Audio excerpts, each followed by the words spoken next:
So, in history class today, we're talking about the persecution, and in 315 AD, you've got Constantine saying, persecution's over, no more time for that.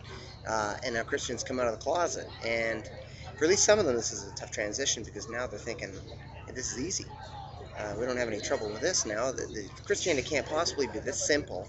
We've got to somehow make this a little more difficult. So they start flagellating themselves. They start going off into the desert, seeking an ascetic lifestyle, a different way of doing things.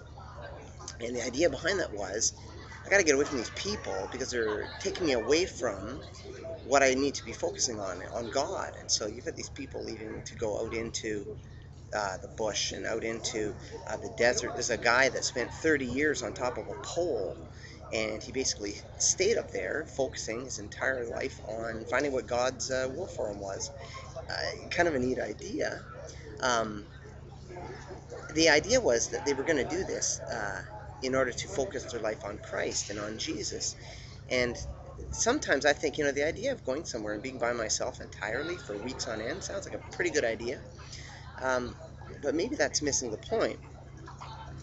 For me, being with people might be my form of monastic tradition, my form of denial of self in order to focus on the things of Christ.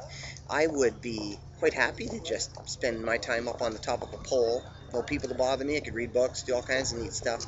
But maybe my challenge to the current culture would be to get closer to people and to get into people's lives. It's not that uncommon today to be completely by yourself and to be completely alone. I've got people that I live near that the car's going into the garage and the garage door's closing before the cars even stop moving. So completely cut off. Maybe being in community and in communion with other people would be a bit of a challenge then. Either that or my monastic tradition might just be to continue to be on antenna and eschew cable as a thing that would distract me from God.